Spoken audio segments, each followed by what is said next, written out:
కర్నూలు రాజకీయం రసవత్తరంగా మారుతోంది. కర్నూలు ఎంపీగా పోటీ చేసే ఆలోచన తనకు లేదని వైసీపీ అధిష్టానం వద్ద ఆలూరు ఎమ్మెల్యే జయరాం కుండబద్దలు కొట్టినట్టు చెప్పినా సస్యమేరా అంటోంది. అయితే ఆయన పార్టీ వీడినా పోటీ నుంచి తప్పుకున్నా ఆ స్థానం నుంచి బరిలో నిలిచేదెవరు అనే చర్చ రాజకీయ వర్గాల్లో నడుస్తోంది. ఇదే క్రమంలో సుభాష్ చంద్రబోస్, మేయర్ రామయ్య, మాజీ ఎంపీ బుట్టా రేణుక పేర్లు అధిష్టానం పరిశీలిస్తున్నట్టుగా సమాచారం. ఈ నేపథ్యంలో ఎంపీ టికెట్ కోసం కర్నూలు జిల్లా గ్రంథాలయ సంస్థ చైర్మన్ సుభాష్ చంద్రబోస్ రేసులో ఉన్నారు. వాల్మీకి సామాజిక వర్గానికి చెందిన ఈయన సీఎం జగన్ తనకు ఎంపీ టికెట్ ఇస్తారని ధీమా వ్యక్తం చేస్తున్నారు. ఇదే అంశానికి సంబంధించి పూర్తి సమాచారం మా కరెస్పాండెంట్ ఖలీల్ అందిస్తారు. ఎన్నికలు దగ్గర పడే కొద్దీ ఆయా ప్రధాన పార్టీల నేతలలో ఏదైతే టికెట్ల కోసము ఆరా తీస్తున్న పరిస్థితి ఉంది. అలాగే ఉమ్మడి కర్నూలు జిల్లాలో కర్నూలు పార్లమెంటుకు ఇప్పుడే వైసీపీ అధిష్టానము ఏదైతే మంత్రి గుమ్మనూరు జయరాం ప్రకటించినప్పటి నుంచి కూడా రాజకీయాలు ఆసక్తికరంగా మారాయని చెప్పవచ్చు. మంత్రి గుమ్మనూరు జయరాము ఎంపీ పార్లమెంటు స్థానానికి అభ్యర్థిగా తాను పోటీ చేయనని చెప్పేసి ఇప్పటికీ అధిష్టానం చెప్పిన నేపథ్యంలో కర్నూలు పార్లమెంటుకు కూడా వైసీపీలో ఆశావాహుల సంఖ్య పెరుగుతూనే ఉంది. ఈ నేపథ్యంలో అందులో భాగంగానే మొదటి వరుసలో తాను ఉన్నానని చెప్పేసి కర్నూలు జిల్లా గ్రంథాలయ సంస్థ చైర్మన్ సుభాష్ చంద్రబోస్ గారు ఉన్నారు. మనతో ఆయన అడిగే ప్రయత్నం చేద్దాం. ఎందుకు ఆయనకు టికెట్ ఇవ్వాలని దానిపైన మనతో మాట్లాడేందుకు ఆయన ఉన్నారు. అన్న చెప్పండి, ప్రధానంగా వచ్చేసి ఇప్పటికే కర్నూలు పార్లమెంటుకి వైసీపీలో ఆశావాహులు ఎక్కువ ఉన్నారు. అందులో మీరు మొదటి ఉన్నారని చెప్తున్నారు. అసలు ఏంటి అసలు ఎంపీ గుమ్మనూరు జయరాం పక్క తప్పుకోవడం ఏంటని ఇంతమంది రావడానికి కారణం ఏంటంటారు? సార్, ఒకటి కర్నూలు పార్లమెంట్ను బోయ కమ్యూనిటీకి ఇవ్వాలని చెప్పి జగన్ సార్ ఇప్పటికే ప్రకటించడం జరిగింది. మరి ఈ జిల్లాలోని బోయల్ని రాజకీయంగా అభివృద్ధి చేయాలని చెప్పి జగన్ సార్ అభిప్రాయం. దానికి జిల్లా ప్రజలంతా కూడా మేము హర్షిస్తున్నాం. మరి జయరాం గారు పార్టీ మారతారనే ప్రచారం జరుగుతుంది. అది వారి వ్యక్తిగత విషయం. మరి నేను ఎంపీగా పోటీ చేయాలనే ఆలోచనలో మా పార్టీ అధినాయకత్వం దృష్టికి తీసుకెళ్లడం జరిగింది. జగన్ సార్ కూడా ఖచ్చితంగా కర్నూలు పార్లమెంటు ఎంపీగా పోటీ చేసే అవకాశాన్ని నాకు కల్పిస్తారని చెప్పి నేను భావిస్తున్నాను. ఎందుకంటే ఈ జిల్లాలో విద్యార్థి దశ నుంచి కూడా నేను ఈ జిల్లాలోని ప్రజల సమస్యల పైన, అదేవిధంగా వాల్మీకి కమ్యూనిటీ సమస్యల పైన నేను పోరాడుతున్నా. కర్నూలు పార్లమెంట్లోని ప్రతి గ్రామంలో కూడా మరి అన్ని వర్గాల ప్రజలతో నాకు మంచి సంబంధాలు ఉన్నాయి. ఎవరైతే సామాజిక సమస్యలపైన, కుల సమస్యలపైన మరి పోరాడుతుంటారో అలాంటి చాలా మందికి ఈరోజు వైఎస్ జగన్మోహన్ రెడ్డి గారు రాజకీయంగా అవకాశాలు కల్పించడం జరిగింది. మరి ఖచ్చితంగా ఎన్నో పోరాటాలు చేస్తున్నా. మరి అదేవిధంగా 2014 నుంచి వైఎస్ జగన్మోహన్ రెడ్డి గారి అభిమానిగా, వారి ఫాలోయర్గా, వారి అనుచరుడిగా నేను వారి కోసం, వైఎస్ఆర్ కాంగ్రెస్ పార్టీ కోసం నేను పనిచేస్తున్నా. మరి ఖచ్చితంగా రాబోయే ఎన్నికల్లో కర్నూలు ఎంపీగా నాకు అవకాశాన్ని కల్పిస్తారని చెప్పి నేను భావిస్తున్నా. అంటే ప్రధానంగా చూసుకుంటే ఇప్పటికే కొన్ని సామాజిక వర్గాలకు ఇవ్వాలని చెప్పేసి, అంటే ఆయా ఎక్కడైతే కమ్యూనిటీ ఎక్కువ ఉందో ఆ కమ్యూనిటీ వాళ్ళకి ఎక్కువ ఇవ్వాలని చెప్పేసి కూడా వైసీపీలో డిమాండ్ వినిపిస్తున్న పరిస్థితుల్లో మీకే ఎందుకు ఇవ్వాలనేది ఒక ఆరోపణలు అయితే బయటకు వస్తుంది. దీన్ని ఎలా చూడొచ్చు అంటారు? సార్, నేను ఒక ఉన్నత స్థాయి చదువుకున్నాను. నేను ఎంఏ ఎల్ఎల్ఎం పూర్తి చేశాను. న్యాయవాదిగా ఈ కర్నూలులో దాదాపు 23 సంవత్సరాల నుంచి న్యాయవాదిగా కర్నూలులో నేను పనిచేస్తున్నా. వాల్మీకి బోయ కమ్యూనిటీ సమస్యలపైన గత 15 సంవత్సరాలుగా ఎన్నో ఉద్యమాలని నేను చేస్తూ ఈ జిల్లాలోనే ప్రతి గ్రామంలో ఉన్న వాల్మీకుల సమస్యలపైన కాకుండా ఎస్సీ ఎస్టీ బీసీ మైనార్టీ వర్గాల సమస్యలపైన కూడా ఎస్సీ ఎస్టీ బీసీ మైనార్టీ వర్గాల నాయకులతో కలిసి నేను పోరాడుతున్నా. మరి ఇందువల్లనే నాకు అవకాశం కల్పిస్తారని చెప్పి నేను భావిస్తున్నాను. అంటే కర్నూలు పార్లమెంట్లో అత్యధికంగా వాల్మీకి సామాజిక వర్గమే ఎక్కువ ఉన్న నేపథ్యంలో మీకు టికెట్ కావాలని అడుగుతున్నారు.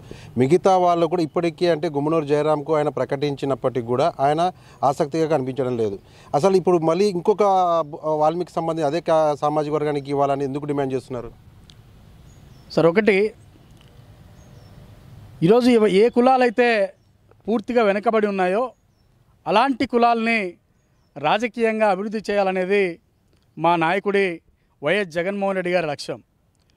ఈ కోవలోనే కర్నూలు పార్లమెంట్లో బోయ కమ్యూనిటీ ఎక్కువ ఉంది కాబట్టి ఈ కమ్యూనిటీకి ఎంపీగా అవకాశం ఇచ్చి మరి వాళ్ళ సమస్యలపైన కానీ ఈ జిల్లాలోని సమస్యలపైన కానీ పార్లమెంట్లో పోరాడే అవకాశాన్ని ఈ జిల్లాలో ఒక వెనకబడ్డ కులానికి అవకాశం కల్పించాలనేదే మా నాయకుడి సంకల్పం అని చెప్పి నేను భావిస్తున్నాను. అంటే ప్రధానంగా కర్నూలు పార్లమెంటులో ఎక్కువగా అనేక సమస్యలు ఉన్నాయి. వాటి కోసము మీకు అవకాశం వస్తే ఎంపీగా పార్లమెంటుగా పోటీ చేయడానికి అవకాశం ఇస్తే వాటి సమస్యపై అలాంటి సమస్యలపై ఏ విధంగా పోరాటం చేస్తారు? సార్, నేను విద్యార్థి దశ నుంచి ఈ పోరాటాల్లో ఉన్నా. ఇంటర్మీడియట్ టు డిగ్రీ స్థాయిలో ఇదే కర్నూలులో ఏఐఎస్ఎఫ్ నాయకుడిగా విద్యార్థి సమస్యలపైన నేను పోరాడినా. ఆ తర్వాత ఎంఏ ఎల్ఎల్ఎం ఎస్కే యూనివర్సిటీలో పూర్తి చేసి ఒక న్యాయవాదిగా కర్నూలులో నేను ప్రాక్టీస్ చేసుకుంటూ వాల్మీకి కమ్యూనిటీ సమస్యలపైన ఎస్టీ రిజర్వేషన్ అనే అంశంపైన మరి 2007 నుంచి ఇప్పటిదాకా నేను పోరాడడం జరిగింది. మా పోరాటాల ఫలితంగా ఈరోజు అసెంబ్లీ తీర్మానం చేసి కేంద్ర ప్రభుత్వానికి కూడా పంపడం జరిగింది. మా పార్టీకి సంబంధించిన ఎంపీలు ఎంతోమంది ఈరోజు వైఎస్ జగన్మోహన్ రెడ్డి గారి ఆదేశాలతో పార్లమెంట్లో కూడా వాల్మీకుల ఎస్టీ రిజర్వేషన్ బిల్లు ఆమోదించాలని చెప్పి మరి పోరాడుతున్నారు. మరి ఈ కోవలోనే మరి నేను ఆల్రెడీ కులం కోసం పోరాడిన చరిత్ర ఉంది. 2014 నుంచి మరి వైఎస్ఆర్ కాంగ్రెస్ పార్టీలో పనిచేస్తున్న చరిత్ర ఉంది. కాబట్టి ఒక జగన్మోహన్ రెడ్డి గారి అభిమానిగా నాకు అవకాశం కల్పిస్తారని చెప్పి నేను కోరుతున్నాను. అంటే ఇప్పటికే దాదాపుగా వచ్చేసి ఏదైతే ఉందో మీకు ఎంపీ సీటు కావాలని చెప్పేసి మీ డిమాండ్ పెట్టిన పరిస్థితిలో మీకు ఎక్కడి నుంచి సపోర్ట్ లభిస్తుంది? అంటే జగన్ గారి నుంచి లభిస్తుంది. ఇప్పుడు ఏమైనా మీకు అక్కడి నుంచి ఏమైనా అధిష్టానం నుంచి మీకు ఏమైనా పిలుపు వచ్చిందంటారా? సార్, నేను వైఎస్ జగన్మోహన్ రెడ్డి గారి అభిమానిని. 2014 నుంచి నేను జగన్మోహన్ రెడ్డి గారికి అభిమానిగా నేను వైఎస్ఆర్ కాంగ్రెస్ పార్టీ కోసం పనిచేస్తున్నా. జగన్మోహన్ రెడ్డి గారు అంటే నాకు ఎందుకు అభిమానం అంటే ఈరోజు రాజకీయాల్లో ఒక విప్లవాత్మకమైన మార్పులు సామాన్యుల్ని సామాజిక వర్గాల వారిగా తీసుకొచ్చి రాజకీయంగా అవకాశాలు కల్పిస్తున్న నాయకుడు వైఎస్ జగన్మోహన్ రెడ్డి గారు. ఇలాంటి నాయకుని నాయకత్వంలో నిజంగా పనిచేయాలనేది నా అభిప్రాయం. మరి ఈ కోవలోనే నేను మా అధినాయకులకు జగన్మోహన్ రెడ్డి సార్ కూడా నేను కోరడం జరిగింది, కర్నూలు ఎంపీగా నాకు అవకాశం కల్పించడని చెప్పి. మరి నేను ఈ ప్రజా పోరాటంలో కానీ కమ్యూనిటీ పోరాటంలో కానీ మరి చురుగ్గా ఉన్నాను కాబట్టి పార్టీలో కూడా నేను బాగా చురుగ్గా పనిచేస్తున్నాను కాబట్టి నాకు అవకాశం కల్పిస్తారని చెప్పి నేను భావిస్తున్నాను. మరొక 2 నెలల్లో ఎలక్షన్ ఉన్న నేపథ్యంలో మీకు అధిష్టానం నుంచి ఏమైనా పిలుపు వచ్చిందంటారా? ఇప్పటికే మీతో పాటు మరి కొంతమంది కూడా ఆశావాహుల సంఖ్య పెరుగుతూనే ఉంది. ఎంపీ పార్లమెంటుకు మాజీ ఎంపీ బుట్ట రేణుక కావచ్చు, అదేవిధంగా కర్నూలు మేయర్ వచ్చేసి బీవీ రామయ్య కావచ్చు, వీళ్ళంతా కూడా మేము లైన్లో ఉన్నామని చెప్పేసి కూడా వాళ్ళు కూడా చెప్తున్న పరిస్థితుల నేపథ్యంలో మీకు అధిష్టానం నుంచి ఎటువంటి సమాచారం అందింది? ఏమైనా పిలుపు వచ్చిందంటారా? సరే, ఈ మధ్య నేను చూస్తున్నాం వైఎస్ఆర్ కాంగ్రెస్ పార్టీ అభ్యర్థుల పరిశీలనలో మరి నా పేరు కూడా రావడం జరిగింది. పార్టీ నా పేరును పరిశీలిస్తుంది అన్నది అయితే మరి నాకున్న సమాచారం. మరి ఎంతోమంది ప్రయత్నాలు చేయొచ్చు, మరి ఎవరికి ఇస్తారనేది మా నాయకులు వైఎస్ జగన్మోహన్ రెడ్డి గారి అభిప్రాయం మేరకే ఉంటుంది. నేనైతే భావిస్తున్నా ఖచ్చితంగా నాకు అవకాశం కల్పిస్తారని చెప్పి నేను భావిస్తున్నాను. ఒకవేళ కర్నూలు పార్లమెంటు స్థానానికి అభ్యర్థిగా మీరు ఖరారు అయితే కర్నూలు పార్లమెంటుని ఏ విధంగా తీసుకెళ్తారు? ఇప్పుడున్న సమస్యలు అనేక సమస్యలు ఉన్నాయి, వాటిని ఏ విధంగా ముందు తీసుకెళ్తారు? సార్, ప్రధానంగా కర్నూలు పార్లమెంట్లో బడుగు బలహీన వర్గాల జనాభా ఎక్కువ ఉంది. ఈరోజు వలసలు పోతున్నదంతా కూడా ఎస్సీ ఎస్టీ బీసీ మైనార్టీ కుటుంబాలు. మరి ఇక్కడ అనేక వనరులు ఉన్నాయి. తుంగభద్ర నది కావచ్చు, అనేక ప్రాజెక్టులు, ఇప్పుడు వేదవతి గుండ్రేవుల ప్రాజెక్టులు, వీటన్నిటిని కూడా పూర్తి చేసే ఆలోచనలో మా నాయకుడు వైఎస్ జగన్మోహన్ రెడ్డి గారు ఉన్నారు. నాకంటూ అవకాశం వస్తే ఖచ్చితంగా నేను ఇప్పటికే ప్రతి గ్రామంలో తిరిగి ఆ గ్రామాలపైన సమస్యలపైన నాకు సంపూర్ణమైన అవగాహన ఉంది.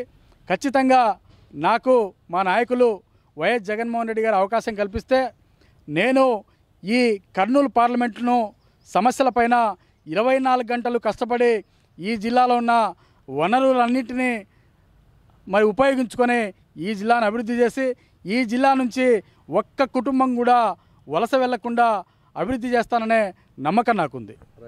ఇది ప్రధానంగా చూసుకుంటే తనకు కర్నూలు పార్లమెంటు వైసీపీ అభ్యర్థిగా జగన్మోహన్ రెడ్డి ప్రకటిస్తారని చెప్పేసి కూడా తన నమ్మకం ఉంది. ఖచ్చితంగా ఒకవేళ అభ్యర్థిగా తను ప్రకటిస్తే కర్నూలు పార్లమెంటు యొక్క రూపురేఖలు కూడా మార్చి ఇక్కడి నుంచి కూడా వలసలకు ఎవరు వెళ్లకుండా కూడా ఏదైతే ఉందో తన వంతుగా ప్రయత్నం కృషి చేస్తానని చెప్పేసి కూడా ఏదైతే ఉందో ఏదైతే ఆశావాహుల లిస్టులో ఉన్న సుభాష్ చంద్రబోస్ చెప్తున్న పరిస్థితి. మొత్తానికి చూసుకుంటే మాత్రము ఖచ్చితంగా రానున్న ఎన్నికల్లో మాత్రం వైసీపీ అధిష్టానం తనను గుర్తిస్తుందని చెప్పేసి కూడా బోస్ చెప్తున్న పరిస్థితి. కెమెరా పర్సన్ రాజుతో ఖలీల్, ప్రైమ్9 న్యూస్, కర్నూలు నుంచి.